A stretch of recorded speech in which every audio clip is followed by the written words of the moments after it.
Red updates in Chinese. Xin Guan Bing Du Yiqing Zui Xin Xiao Shi Wei. An American woman who disembarked from a cruise ship in Cambodia last week has tested positive twice for the coronavirus since flying on to Malaysia, officials in that country said on Sunday.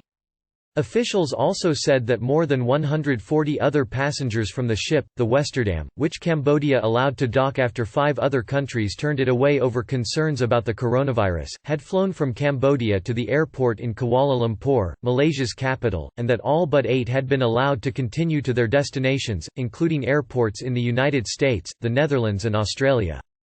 6 of the passengers were in Malaysia under surveillance awaiting results of coronavirus tests, officials said. Isle Lesham, the director of the Center for Travel Medicine and Tropical Diseases at the Sheba Medical Center in Israel, called the disclosures extremely concerning and said the flights taken by the passengers from Kuala Lumpur substantially increased the risk of a global pandemic. We may end up with 3 or 4 countries with sustained transmission of the virus, he said. It may be more and more difficult to make sure this outbreak is contained only within China, Dr. Lesham said.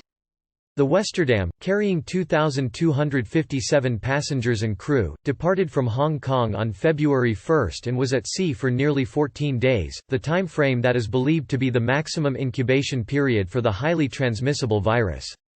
China reported 2009 new cases of coronavirus and 142 associated deaths in the previous 24 hours on Sunday, days after the government changed the criteria for how it tracks cases.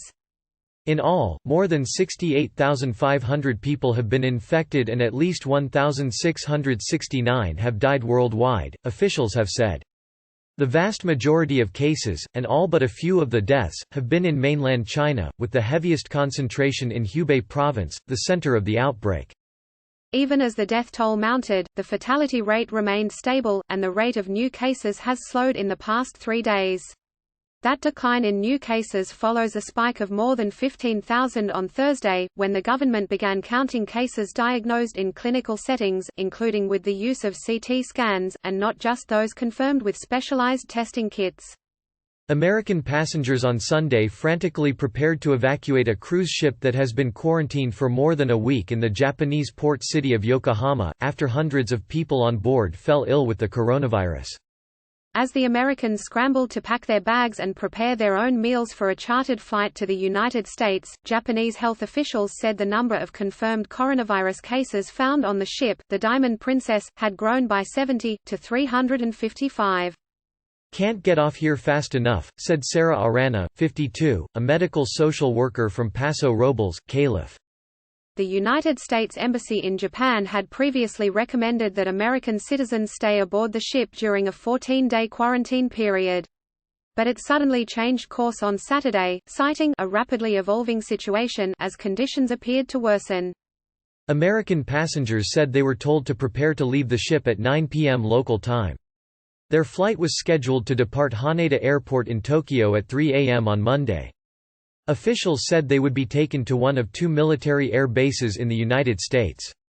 When the ship was placed under quarantine, there were more than 3,700 passengers and crew aboard, including about 400 Americans.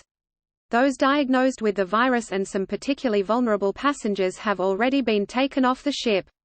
The American embassy in Tokyo said those with coronavirus infections or symptoms would not be allowed to take the chartered flight. Once in the United States, the passengers will be required to undergo a 2-week quarantine at Travis Air Force Base in Fairfield, California or Lackland Air Force Base near San Antonio, Texas. Those who do not take a charter will not be allowed to travel to the United States until March 4, 2 weeks after they would otherwise be allowed to leave the ship on Wednesday, the embassy said. Under fire for its initial response to the coronavirus epidemic, China's authoritarian government appears to be pushing a new account of events that presents President Xi Jinping as taking early action to fight the outbreak that has convulsed the country. But in doing so, the authorities have acknowledged for the first time that Mr. Xi was aware of the epidemic nearly 2 weeks before he first spoke publicly about it, and while officials at its epicenter, in the city of Wuhan, were still playing down its dangers. That new account risks drawing the president, China's most powerful leader in decades, directly into questions about whether top officials did too little, too late. In the newly released internal speech that Mr. Xi delivered on February 3, when the epidemic had already spiraled into a national crisis, the Chinese president said he had issued demands about the efforts to prevent and control the coronavirus on January 7, during a meeting of the Politburo Standing Committee, the highest council of the Communist Party, whose sessions are typically very secretive. In the speech, he also said he had authorized the unprecedented lockdown of Wuhan and other cities beginning on January 23.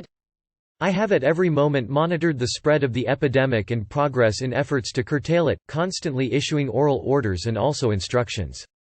Mr. Xi said of his more recent involvement. Mr. Xi's advisers may have hoped that publishing the speech would dispel speculation about his recent retreat from public view and reassure his people that he can be trusted to lead them out of the epidemic. But the speech could expose Mr. Xi to criticism that he didn't treat the initial threat urgently enough, and make it difficult for him to shift blame onto local officials. In early January, leaders in Wuhan, the city at the epicenter of the outbreak, were giving open assurances that there was no clear evidence of human-to-human transmission. Research and reporting was contributed by Richard C. Paddock, Sun Naran, Sui Li Wei, Russell Goldman, Amy Chin, Austin Ramsey, Motoko Rich and Aimi Yamamitsu.